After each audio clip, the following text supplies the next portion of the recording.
जालना जिल्ह्यातील लालवाडी तांडा येथे असलेली जिल्हा परिषद शाळा ही केवळ ISO मानांकन प्राप्तच नाही तर इंग्रजी माध्यमांच्या नामांकित शाळांनाही टक्कर देणारी ठरत आहे। सुसज्ज कॅम्पस, हिरवेगार नैसर्गिक वातावरण, विद्यार्थ्यांसाठी खास लर्निंग रूम, शाळेत लावलेले CCTV कॅमेरे आणि शिस्तबद्ध व्यवस्था या वैशिष्ट्यांमुळे या जिल्हा परिषद शाळेची चर्चा संपूर्ण जिल्ह्यात रंगत आहे। शहरातील अनेक पालक आपल्या मुलांना खासगी शाळांऐवजी इथे शिकवण्यासाठी घेऊन येत आहेत। ही या शाळेच्या गुणवत्तेची मोठी पावती आहे। जालना जिल्ह्यामधील ISO प्राप्त अशा मानांकन प्राप्त असणाऱ्या शाळेमध्ये आज आपण आलेलो आहोत आणि या ठिकाणी आपण पाहिलं तर खूप सुंदर अशी ही शाळा आपल्याला पाहायला मिळते। कारण की या शाळेमध्ये नैसर्गिकदृष्ट्या जर आपण पाहायला गेलं तर या ठिकाणी आपण पाहू शकता की अतिशय उत्कृष्ट प्रकारे या ठिकाणी नैसर्गिकरित्या झाडे वगैरे लावण्यात आलेले आहेत। फुलांची झाडे आहेत, फळांची झाडे आहेत आणि अतिशय सुंदर प्रकारे हा परिसर या ठिकाणी सजवला गेलेला आहे। आणि ही जालना जिल्ह्यातील अशी एकमेव शाळा आहे जी ISO मानांकन प्राप्त शाळा असल्याचं आपल्याला पाहायला मिळतं आहे। या शाळेचे मुख्याध्यापक आपल्यासोबत आहे, सचिन सर आहेत आपल्यासोबत। सर, काय सांगणार या ठिकाणी कशा पद्धतीची ही शाळा आहे आणि कसं या मानांकन तुम्हाला मिळालेलं? आमची जी शाळा आहे ISO जिल्हा परिषद प्राथमिक शाळा लालवाडी तांडा, केंद्र पारनेर, तालुका अंबड, तर ही सध्या तरी जालना जिल्ह्यामध्ये ISO सर्टिफिकेट असणारी एकमेव शाळा आहे आणि गेल्या 2 वर्षापूर्वी आम्हाला ISO मानांकन मिळालेलं आहे। आमची जी शाळा आहे ही छोटी शाळा आहे, पहिली ते चौथीपर्यंत आमच्याकडे वर्ग आहेत आणि एकूण 33 विद्यार्थी आमच्याकडे आज घडीला शिक्षण घेत आहेत। या ठिकाणी काही बाहेरून विद्यार्थी येत आहेत का, काय सांगणार?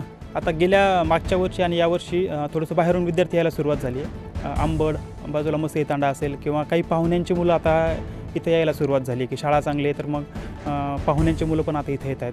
तर एकूणच आता पट वाढायला हळूहळू सुरुवात झालेली आहे। काय नेमकी विशेषता या शाळांमध्ये आहे, काय सांगणार? सर्वात महत्त्वाचं म्हणजे या शाळेमध्ये आम्ही विद्यार्थ्यांच्या गुणवत्तेवरती प्रचंड आमचं लक्ष असतं की ज्या वर्गामध्ये विद्यार्थी आहे त्या वर्गातल्या त्याला क्षमता आल्याच पाहिजे। मग त्या येण्यासाठी मग इंटरॅक्टिव्ह बोर्ड असेल, टॅब असेल किंवा खेळातून शिक्षण असेल, वेगवेगळं साहित्य असेल, या सगळ्यांचा आम्ही वापर करतो आणि विद्यार्थ्यांना हसत खेळत रंजक पद्धतीनं आल्हाददायक वातावरणामध्ये त्यांना शिकवण्याचा आमचा प्रयत्न असतो। त्यामुळे विद्यार्थी पण पटकन त्यांची ग्रास्पिंग पॉवर वाढते आणि त्यांची प्रगती वाढते। सर, काय सांगता येईल विद्यार्थ्यांमध्ये काय अशी विशेषता आहे का जी आपल्याला या ठिकाणी सांगता येणार आहे? आता शाळा उघडून आज फक्त 2च महिने होत आहेत, परंतु आमचे पहिलीचे विद्यार्थी आता वाचायला त्यांनी सुरुवात केली आहे। तर हे आमच्या पहिलीच्या मॅडमचं यश आहे आणि आमच्या विद्यार्थ्यांचं यश आहे। खरं तर तांड्यावरचा विद्यार्थी म्हटला तर पहिलीची मुलं अशी असतात की त्यांना लँग्वेज प्रॉब्लेम असतो, त्यांना मराठी कळतच नाही, परंतु मराठी शिकवणं, त्यांची भाषा समजून घेणं, त्यानंतर पुन्हा टीचिंगला सुरुवात करणं, या सगळ्या गोष्टी करून आज आमच्या पहिलीचे विद्यार्थ्यांनी वाचायला सुरुवात केली आहे। 2रीचे, 3रीचे, 4थीचे विद्यार्थी, 2रीचे मुलं इंग्रजीचे छोटे छोटे वाक्य असतील, छोटे छोटे पॅरेग्राफ असतील, हे वाचतात आणि 3री 4थीचे विद्यार्थी तर त्यांना जो काही सिलेबसमध्ये धडे आहेत त्यांचं वाचन असेल, लेखन असेल किंवा आमच्या मुलांचे हस्ताक्षर तुम्ही पाहिले असतील तर 8वी 10वीच्या विद्यार्थ्यांना देखील लाजवतील अशा पद्धतीनं आमचे 3री 4थीचे विद्यार्थी लिखाण करतात। कटनिपचा पेन असेल किंवा वेगवेगळ्या पेनचा वापर करून देखील विद्यार्थी लिखाणाचा सराव इथे करत आहेत। सर, पूर्वीची नेमकी परिस्थिती या शाळेची कशी होती आणि आता कशी वाटते? ज्यावेळेस मी इथे आलो 2017ला तर त्यावेळेस शाळा इथे नव्हतीच अजिबात। शाळा आमची तांड्यामध्ये होती, परंतु तांड्यामधलं वातावरण ह्या शाळेसाठी खूप डिस्टर्ब करणारं होतं। म्हणजे बाजूलाच घरं होते, त्यांची शेळ्या बकऱ्या शाळेसमोर बांधलेल्या असायच्या। मग हळूहळू आम्ही जशी गुणवत्तेला सुरुवात केली, मग पालकांचं आम्हाला सहकार्य मिळायला लागलं आणि मग आम्ही ठरवलं की शाळा आपण तांड्याच्या बाहेर काढूया। मग ही जी जागा आहे ही जागा आम्हाला लोकांनी दिली।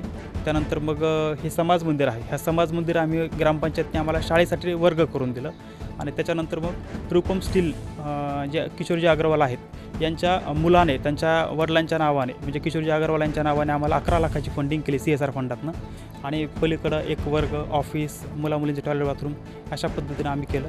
आणि मग हे सगळंच करत असताना जालना जिल्ह्यामध्ये एकही ISO मानांकन प्राप्त शाळा नव्हती।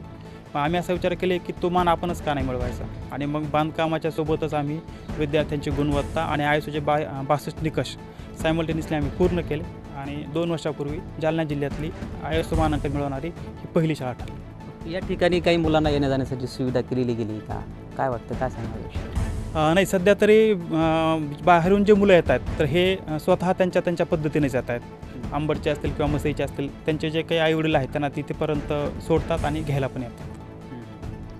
नक्कीच ही होती लालवाडी तांड्या येथील जिल्हा परिषद शाळा आणि सचिन सरांनी आपल्याशी अतिशय चांगल्या प्रकारे माहिती आपल्याला दिलेली आहे की ही जी शाळा आहे ही ISO मानांकन प्राप्त असणारी शाळा आहे आणि या ठिकाणी या शाळेचे वैशिष्ट्य असे आहे की या ठिकाणी लर्निंग असेल किंवा विद्यार्थ्यांमध्ये कुठलं तरी मोठ्या प्रमाणात डेव्हलपमेंट या ठिकाणी केल्या जातं आहे आणि मला वाटतं जालना जिल्ह्यातील पहिली अशी ISO शाळा आहे जी अतिशय सुंदर अशी या ठिकाणी आपल्याला पाहायला मिळते. लोकशिवाय मराठीसाठी मी अजय गाडे, जालना. जर अशा प्रकारे जिल्हा परिषद शाळांचा दर्जा सातत्याने उंचावत गेला तर शिक्षण सोपं, दर्जेदार आणि कमी खर्चिक होईल. साक्षरतेचं प्रमाण देखील वाढेल. सरकारने अशा शाळांना प्रोत्साहन देत इतर शाळांकडेही लक्ष दिलं तर शिक्षण क्षेत्रात मोठी क्रांती घडू शकते.